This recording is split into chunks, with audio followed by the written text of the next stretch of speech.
పరిశుద్ధ బైబిల్ గ్రంథం నుండి నిర్గమాకాండం 12వ అధ్యాయం 1 నుంచి 14 వచనము దేవుని వాక్యం చదువుతుంది. మోషే అహరోనులు ఐగుప్తు దేశంలో ఉండగా యెహోవా వారితో ఇలాగ సెలవిచ్చెను. నెలలో ఈ నెల మీకు మొదటిది, ఇది మీ సంవత్సరములకు మొదటి నెల. మీరు ఇశ్రాయేలులో సర్వ సమాజముతో ఈ నెల దశమి నాడు వారు తమ తమ కుటుంబాల లెక్క చొప్పున ఒక్కొక్కడు గొర్రె పిల్లనైనను మేక పిల్లనైనను అనగా ప్రతి ఇంటికి ఒక గొర్రె పిల్లనైనను ఒక మేక పిల్లనైనను తీసుకొనవలెను. ఆ పిల్లను తినుటకు ఒక కుటుంబము చాలకపోయిన ఎడల వాడును వాని పొరుగుపాడును తమ లెక్క చొప్పున దాన్ని తీసుకొని వలెను. ఆ గొర్రె పిల్లను గుర్తించుటకు ప్రతి వాని భోజనము పరిమితిని బట్టి వారిని లెక్కింపవలెను. నిర్దిష్టమైన ఏడాది మగపిల్లను తీసుకొనవలెను. గొర్రెలలో నుండి అయినను మేకలలో నుండి అయినను దాన్ని తీసుకొనవచ్చు. ఈ నెల 14వ దినము వరకు మీరు దాన్ని ఉంచుకొనవలెను. తరువాత ఇశ్రాయేలు సమాజపు వారందరూ తమ తమ కూటములలో ఈ సాయంకాలం మందు దాన్ని చంపి దాని రక్తము కొంచెం తీసి తాము దాని తిను ఇండ్లు ద్వారబంధపు 2 నిలువు కప్పుల మీదను పై కప్పు మీదను చల్లి ఆ రాత్రియే వారు అగ్ని చేత కాల్చబడిన ఆ మాంసమును పొంగని రొట్టెలతో తినవలెను. చేదు కూరలతో దాన్ని తినవలెను. దాని తలను దాని కాళ్ళను దాని అంత్రములను అగ్నితో కాల్చి దాన్ని తినవలెను. దానిలో ఉడికి ఉడకనిదైనను నీళ్లలో వడ్డబెట్టినదైనను తినకూడదు. ఉదయకాలం వరకు దానిలోని ఏదియు మిగిలింపకూడదు. ఉదయకాలం వరకు దానిలో మిగిలినది అగ్నితో కాల్చి వేయవలెను. మీరు దానిని తినవలసిన విధమేదనగా మీ నడుము కట్టుకొని మీ చెప్పులు తొడుక్కొని మీ కర్రలు చేత పట్టుకొని త్వరపడుచు దాన్ని తినవలెను. అది యెహోవా వాక్కు పస్కా బలి.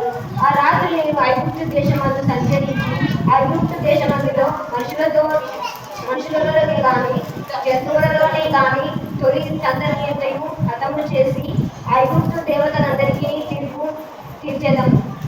నేను యెహోవాను. మీరు ఇళ్ళ మీద మీ రక్తము మీకు గుర్తుగా ఉండును. నేను ఆ రక్తమును చూచి మిమ్మును నశింపచేయగా దాటిపోయేదను. నేను ఐగుప్తు దేశమున పాడు చేయుచుండగా మిమ్ము సంహరించుట తెగులు మీకు మీ మీదికి రాదు. దేవుని కొద్ది వాక్యం తెలుసుకుందాం.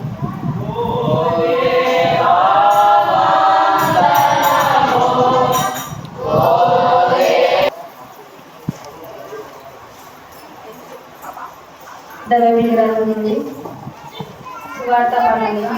మార్కు సువార్త 14వ అధ్యాయము 17వ వచనం నుంచి దేవుని వాక్యం చదవబడును.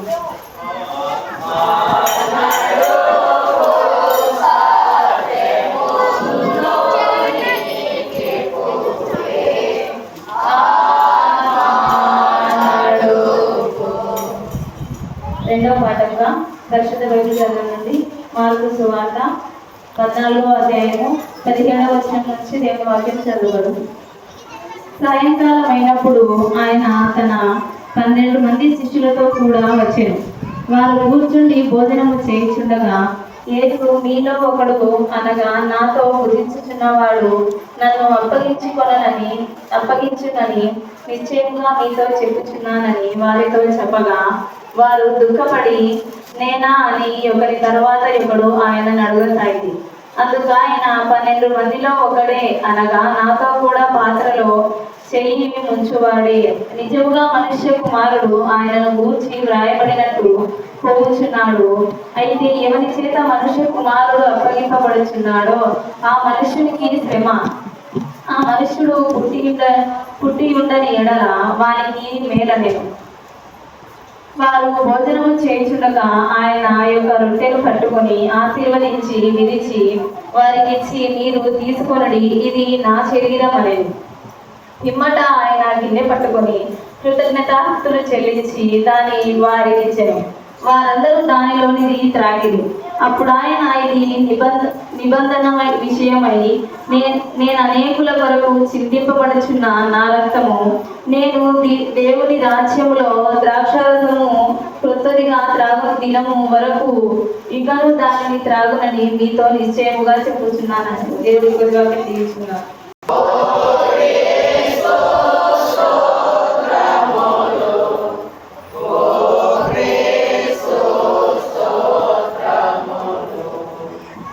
Sampai వాక్యం కూర్చోవలసిందిగా మనం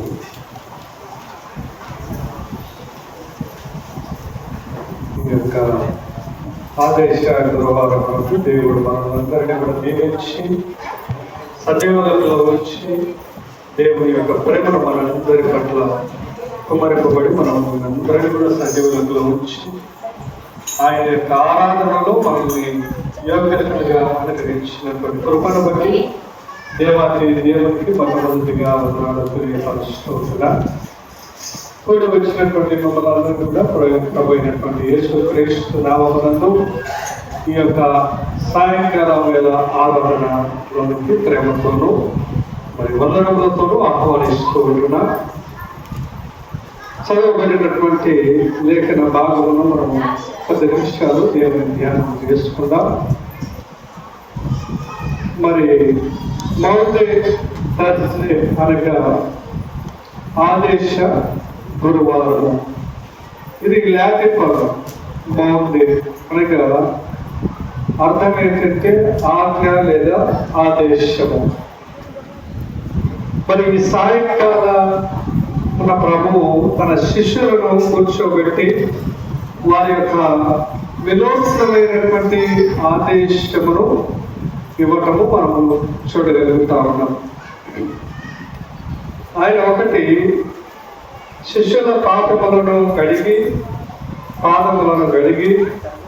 వారిను ఈ రీతిగా చేసి ఒకరిని ఎడలా ఒకరు ప్రేమను కలిగి ఉండడని ఆయన మనందరికీ మరి నేర్పిస్తూ ఉంటున్నాడు. రెండవదిగా మనం చూస్తే తన చివరి రాత్రి భోజనములో పస్కా విందు ముగించి తన శరీర రక్తములను విందుగా ఏర్పరిచి ఆయనను జ్ఞాపకం చేసుకుని తాను తిరిగి వచ్చే వరకు ప్రభువులలో పాలు పొందవలనని ఆజ్ఞాపించడము మనం గమనిస్తూ ఉంటున్నాం.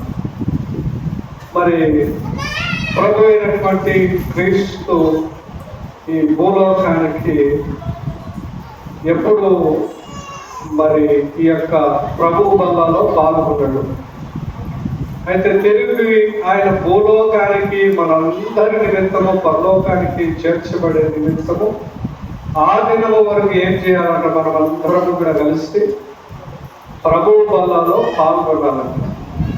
మరి ఆయన చేసినటువంటి త్యాగముల గురించి, ఆయన పంచినటువంటి ప్రేమల గురించి, ఆయన ఎందు నిమిత్తము ఈ లోకానికి వచ్చి ఉన్నాడో, ఎవరిని విమోచన చేయడానికి తన యొక్క రక్తాన్ని చిందించినాడో, మరి తన యొక్క శరీరము చీల్చబడటానికి కారణం ఏమవుతుందో మనం అందరం కూడా మరి రొట్టె ద్రాక్షారసమును ఏం చేస్తా ఉన్నాడు, ఆయన తీసుకునేటప్పుడు నన్ను జ్ఞాపకము చేసుకునవలెను. అయితే తీసుకుంటున్నటువంటి మనం అందరము కూడా మరి ఆయన జ్ఞాపకం చేసుకుంటున్నామా లేదా నామకార్థపు మాదిరిగా ఏదో బాప్తిస్మము తీసుకున్నాము అది తీసుకుంటున్నామా ఒకసారి మనము జ్ఞాపకము చేసుకోవాలి. మరి నిర్గమకాండములో 12వ అధ్యాయము 1 నుండి 14 వచనాల్లో ఐగుప్తు చెరలో ఉన్నటువంటి వారందరికీ దేవుడు ఇచ్చేటువంటి ఆజ్ఞ ఏమిటంటే, మీరందరూ కూడా ఏం చేయాలా, మరి ఒక్కొక్క కుటుంబంలో ఉన్నటువంటి వ్యక్తులందరూ నిష్కలంకమైనటువంటి ఒక్కొక్క ఇంటికి ఒక్కొక్క బెరడుని ఏం చేయాలా, బలి అర్పించి మీ గుమ్మములకు దాని యొక్క రక్తమును పూయాల.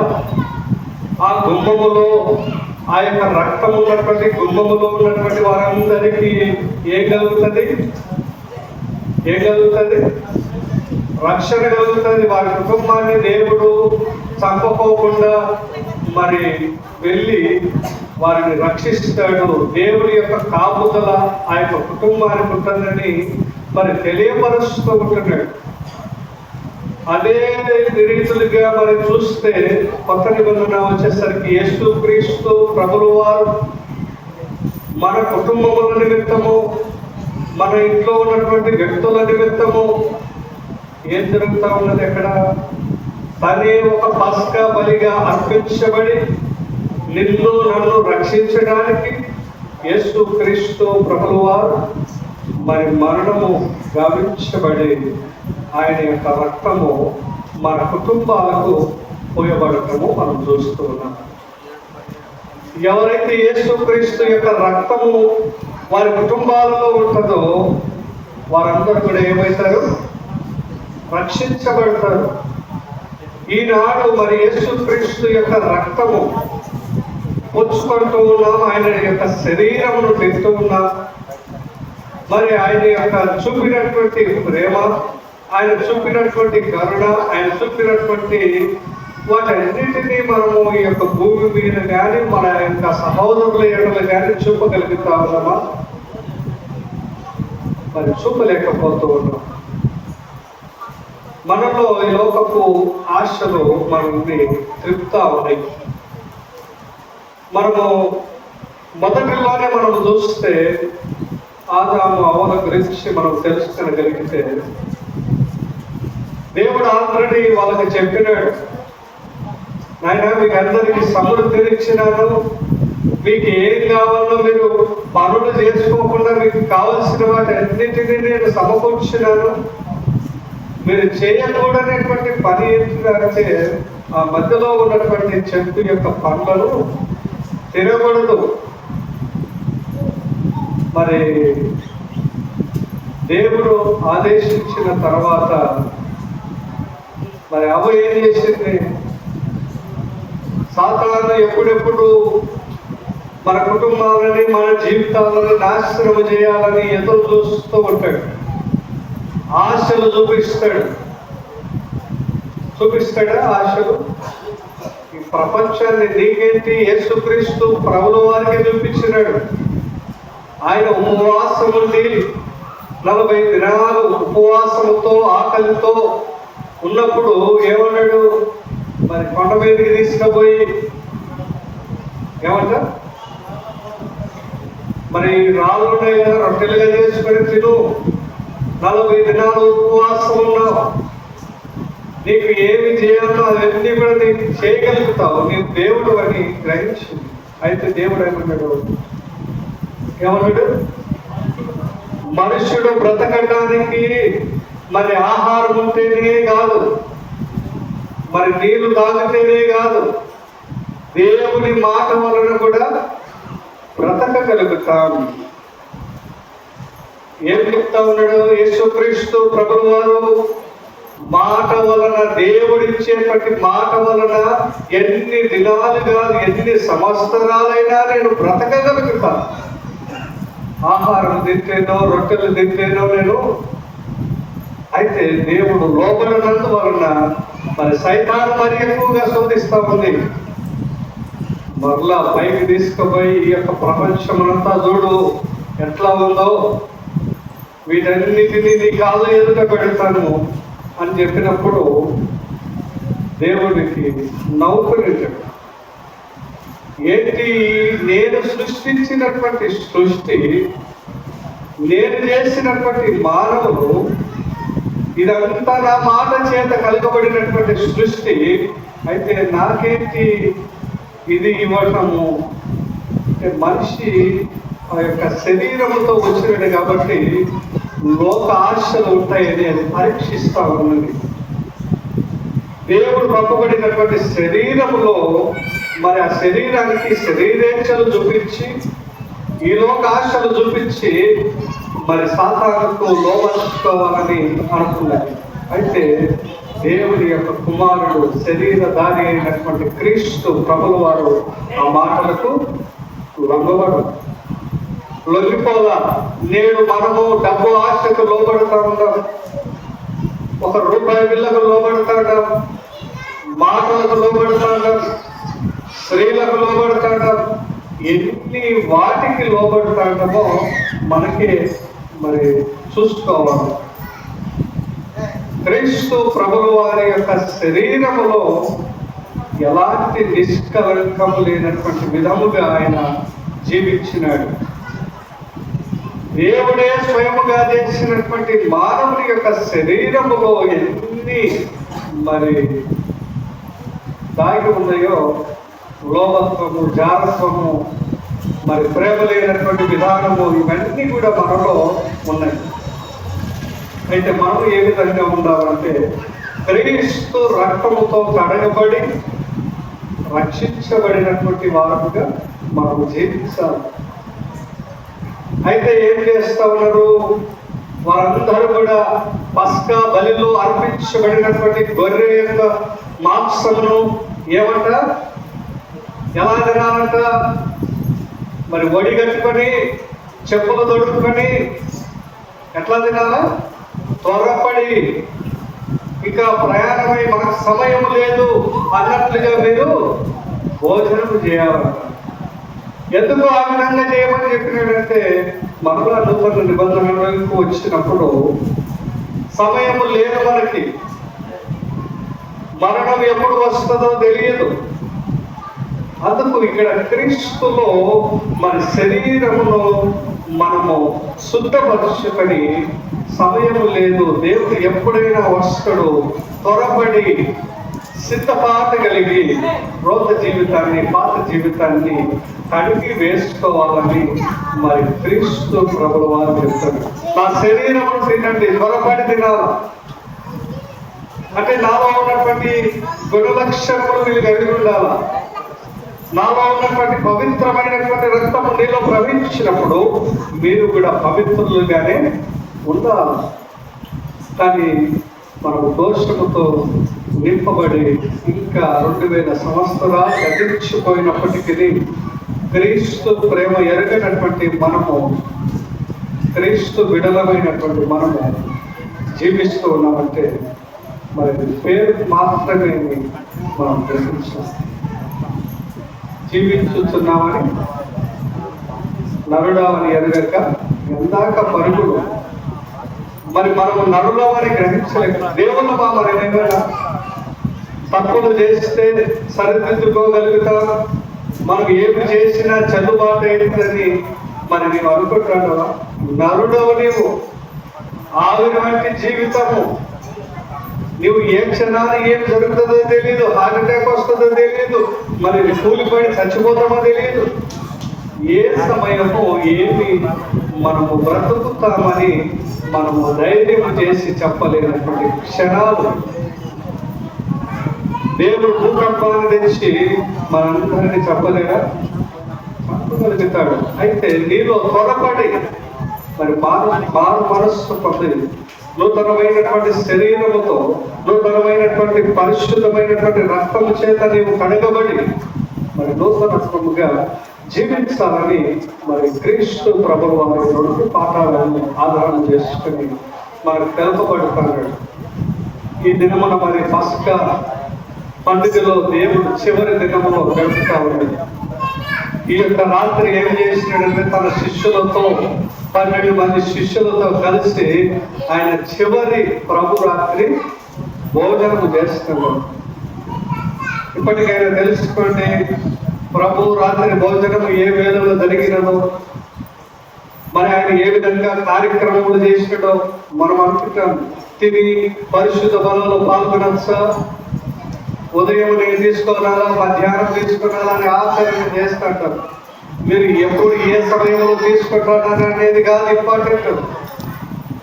మీలో క్రీస్తు జీవిస్తున్నాడా లేదా, ఆయన జ్ఞాపకం చేసుకుంటాడో లేదా, ఆయన మంచి కార్యములు జ్ఞాపకం చేసుకుంటాడో లేదా, ఆయన ఎందుకు చనిపోవడానికి వచ్చినాడో దానిని జ్ఞాపకం చేసుకుంటాడో లేదా, ఇవి మనము మానివేసి పొద్దున తింటామా, తిన్నాక తీసుకోవాలా, పడుకున్నాక తీసుకోవాలా అనేటువంటివి మూఢనమ్మకాలు. ఎప్పుడు ఇంకా మార్పు వస్తుంది, ఎప్పుడు దేవుడిని తెలుసుకుంటాం, ఎప్పుడు మనలో నూతనమైనటువంటి స్వభావాన్ని మనం కనుగొంటాం అనేటువంటిది మనం ఆలోచన చేసుకోవాలి. 12 మంది శిష్యులతో ప్రభు రాత్రి భోజనం చేస్తూ ఉన్నప్పుడు మరి ఆయన చెప్తా ఉన్నాడు, ఆయన ప్రకటిస్తూ ఉన్నాడు. అయితే వీళ్ళలో ఒకడు నన్ను మరి పట్టించబోతున్నాడు, సిలువకు అప్పగించబోతున్నాడు.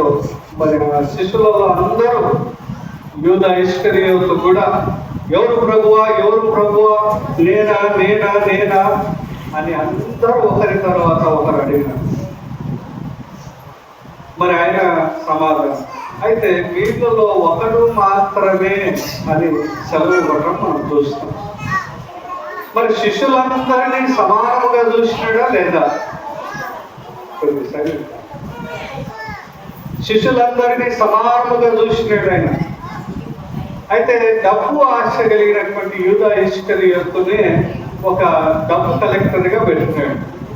అయితే డబ్బు కలెక్ట్ చేస్తున్నప్పుడు ఆయన దగ్గర డబ్బు ఉన్నప్పుడు, ఇప్పుడు నేను చందా ఇచ్చినాను అనుకో, 500 రూపాయలు ఇస్తే 400 రూపాయలు లెక్క చేసి 100 రూపాయలు దొరికేసేటువంటి వాడు ప్రతి దినము. అప్పుడు ఆ పాపం ఏమైతుంది? దినదినము తగ్గేదేనా పెరిగేదా? ఆశ పెరుగుతా ఉన్నది. డబ్బు చూసి ఇంకా మరి ఆశ పెరిగినది ఆయనకి. అరే దినదినము 100 రూపాయలు నేను ఈజీగా వస్తుంది అని ఆయన దినదినలా తప్పులు చేసుకుంటా పోయినాడు. మరి మనము కూడా అనుకోవచ్చు, ఏది లేనా చిన్న తప్పే కదా ఇది, నేను చేసిన ఏమైనా పెద్ద పాపమా అని అనుకుంటూ అంటాం. ఆ చిన్న తప్పే మరొక చిన్న తప్పు, మరొక చిన్న తప్పు పెద్ద యొక్క తప్పు కారణమవుతుంది. అంతా కూడా పెడితే నేను ఇంత కనబడుతుంది. మన మొదటలోనే మనం చేసినటువంటి తప్పును తెలుసుకొని మనం బాగా మనసు పొందగలిగితే మరి అది మోక్షానికి మార్గమని మనం తెలుసుకొనగలుగుతాం. ఈ 12 మంది శిష్యులలో యూదా ఇస్కరియోతు మరి ఆయన ముందు పెట్టుకొని ప్రభు బలలో పాల్గొని తనతో తిరిగి మరలా ఆయనకి వెన్నుపోటు ఓడిచినాడు. ఆయనని అప్పగించినాడు. దేనికోసం అప్పగించినాడు? డబ్బు కోసమే. ఇన్ని దినాలు నేను నొక్కేసిన ఒకేసారి 30 నాణ్యాలు ఇచ్చేసరికి ఆశ కలిగింది. ఆయన ఏం చేస్తున్నాడో మైమర్చిపోయినాడు. ఇంకా డబ్బు చూసేసరికి ఇంకా ఆయన మరి మత్తులేకి వెళ్ళిపోయినాడు. ఆయన రోజు చూసి పాపము చేసి అది ఏమైపోయింది? ఒక పని రోజు చేస్తే సర్వసాధారణం అయిపోతారు, అలవాటుగా మారిపోతారు. ఆయనకు కూడా ఒక అలవాటుగా మారిపోయి ఆయనను పట్టించిన తర్వాత రికగ్నైజ్ అయినాడు. అరే నేను చేసినది తప్పు, ఏమీ లేనటువంటి నిష్కలంకమైనటువంటి పవిత్రుడైనటువంటి క్రీస్తు ప్రభుల వారిని నేను సిలువకు అప్పగించి మరణానికి అప్పగించినని బాధపడి తిరిగి వారి డబ్బులు వాళ్ళకి ఇవ్వడానికి పోతే ఏమన్నారు? ఈ యొక్క పాపము సొమ్ము మా వద్దు, మాకు తీసుకోపోవాలని చెప్పారు. అయితే ఆ డబ్బు పారవేసి ఆయన ఏమైపోయినాడు? ఊరేసుకొని జరిగిపోయినాడు. తెలియక చేసినటువంటి తప్పులు మనము వేసుకొని ఒక దినంలో ఏమైపోతుంది? మరణానికి మార్గం అవుతుంది. అదే తెలిసి మొదట్లోనే దాన్ని తప్పు అని తెలుసుకొని మనం అక్కడికక్కడే దానిని మరి భూస్థాపన చేసేయాలి. అప్పుడే మనకు ఒక విషయాన్ని దేవుడు సమకూరుస్తాడు. మరి లాజరు విషయంలో అతని లోకములో దరిద్రుడు, పరలోకములో ధనవంతుడు. మరి నువ్వు నేను ధనవంతులము, ఈ లోకంలో దరిద్రులమైన పరలోకములో ధనవంతులము. ఈ లోకములో ధనవంతుడు, పరిలోకములో దరిద్రుడు. మరి అది గమనించి మనము ఒకరినొకరిని మనం తగ్గించుకొని మరి దేవుని యొక్క దృష్టిలో మనం హెచ్చించబడతామన్నటువంటిది మనం జ్ఞాపకం చేసుకోవాలి. మరి మనం ఈ యొక్క సారాంశముల గురించి మనం ఏది తెలుసుకున్నాము? దినమున దేవుని యొక్క రక్తము చేత కడగబడి ఆయన యొక్క శరీరము తెలుసున్నటువంటి మనము ఏ కార్యములు చేసినాడో ఆయన శరీరముతో, ఎట్టి విధానములు చేసినాడో, ఎట్టి ప్రేమను కనబరిచినాడో, ఎట్టి మార్గములో నడిచినాడో ఆ మార్గములో నడవటానికి ఆయన శరీరములో తెలియనటువంటి మనం అటువంటి జీవితము జీవించబడటానికి ఆయన యొక్క పవిత్రమైనటువంటి రక్తము చేత ఇప్పటి వరకు మనం చేసినటువంటి తప్పులన్నిటినీ కడగబడి నూతనమైనటువంటి శరీరముతో మనందరినీ కూడా ఆయన పరలోక రాజ్యానికి తీసుకొని వెలుగుగాక. ఆమేన్. ఆమేన్. ఈ సమయంలో మరి ద్రోహులందరూ కూడిరై నీదు పేరును వాదించి అయ్యో ఆహా ఎంతటి శ్రమనిధి అయ్యో దామాయను నీకు దుష్టములకు నప్పగించిన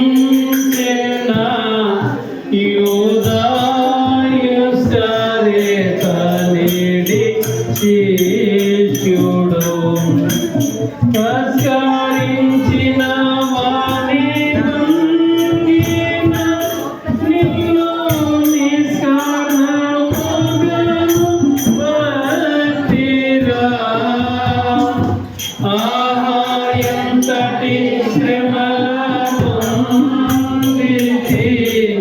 వయ్యో దాహమాయను నీకు సిలువపై. కలుషమూలందరూ కూడిరా నిన్ను పలు విధంబుల హింస రేపిరా. తలపై ముళ్ళ కిరీటముంచి యా సిలువ నీతోనే మోయించిరా. ఆహా ఎంతటి శ్రమలనుందితి వయ్యో దామాయను నీకు సిలువపై. ఈ ఆదేశ గురువారం నందు ప్రభువాలలో పొందుకొని నా తండ్రి నీ శిష్యులు నీవు చూపినటువంటి ప్రేమ, నువ్వు చూపినటువంటి త్యాగముల గురించి, నీ శరీరము తెలిసినటువంటి బిడ్డలు, నీ రక్తము తాగుతున్నటువంటి బిడ్డలు ప్రభువా నీవు ఎట్టి కార్యములు జరిగించుతున్నావు. అట్టి కార్యములు జరిగించబడుటకు భక్తులుగా సిద్ధపడుటకు కృపను అనుగ్రహించండి. మా కుటుంబములన్నిటినీ నా ప్రభువాని యొక్క పరిశుద్ధమైనటువంటి లక్ష్యము చేత కడగబెట్టకు కృపను అనుగ్రహించండి నా తండ్రి. నీ నామమున ప్రభు అందరూ కూడా స్వస్థత పడి మంచి ఆరోగ్యవంతులుగా నింపబడి వారి కుటుంబాల్లో దినే దేవులతో వారిని రక్షించి కాపాడమని అడుగుతున్న మా సంఘములను జ్ఞాపకం చేసుకోనండి. సంఘంలో ఉన్నటువంటి కుటుంబాలను జ్ఞాపకం చేసుకోనండి. నా ప్రభావం చేస్తున్నటువంటి పని బాధ్యతను కూడా జ్ఞాపకం చేసుకోండి ప్రభావ.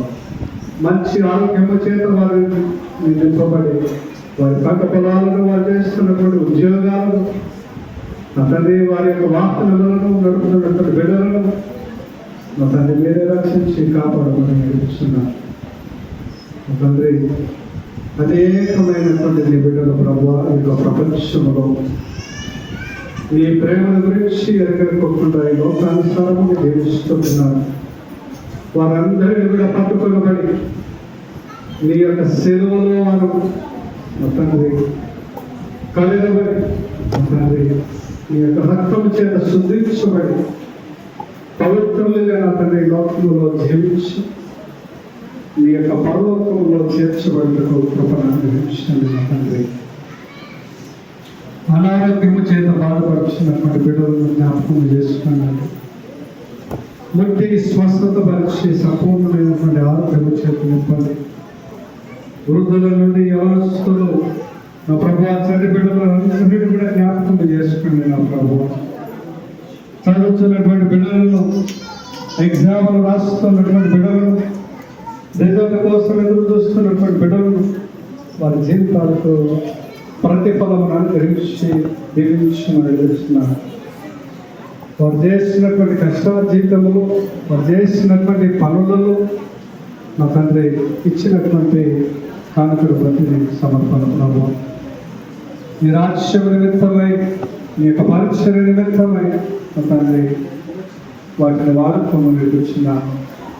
మా తండ్రి యొక్క ఆదేశ గురువారం ప్రేమించిన తండ్రి భోజనాలను సిద్ధపరిచినటువంటి బిడ్డలను దీవించండి. వారి కుటుంబాలను దీవించమని కూర్చున్నాను. ముప్పై రాజులకి వారి కుటుంబంలో దీవించండి. ఆయన చేస్తున్నటువంటి పనులలో మీరు తోడుగా ఉండి నడిపించండి నా ప్రభు. నా తండ్రి వారి సతీమణి లక్ష్మీదేవమ్మను గుర్తిని కొన్నాను నా ప్రభు.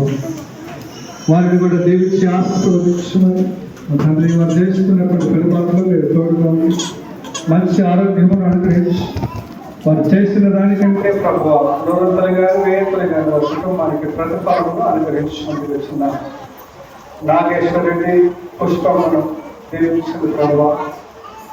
వారిని కూడా దీవించి ఆశీర్వదించి మంచి ఆరోగ్యమును తెలుస్తున్నాము ప్రభు.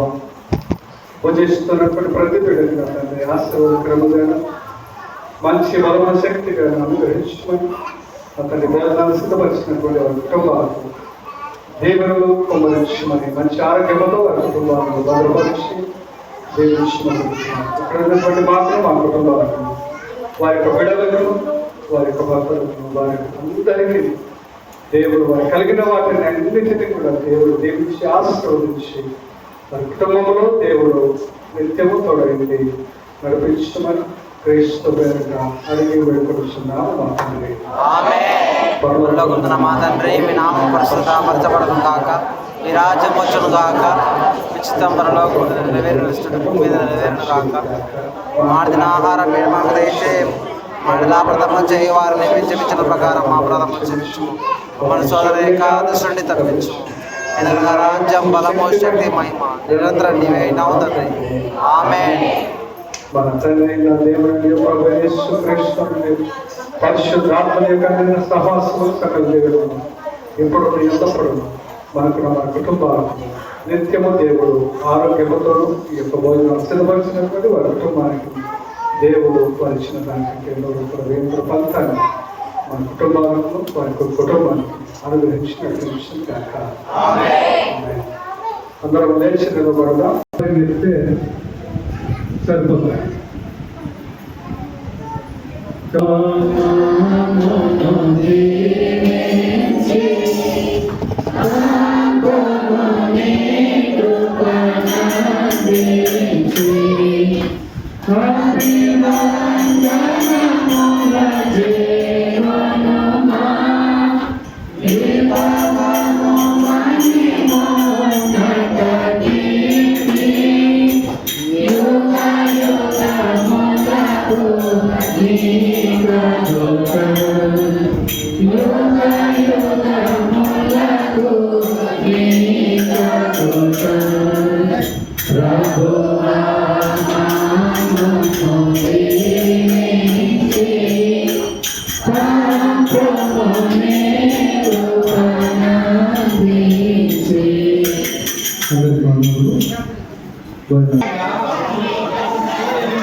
వడ్డీ బాగా దండి పెట్టు. ఇంకా వస్తారు.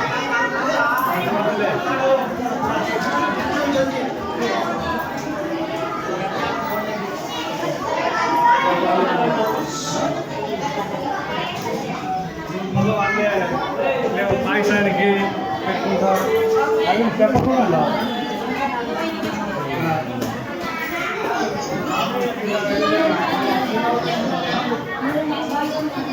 మీరే మాట్లాడారు.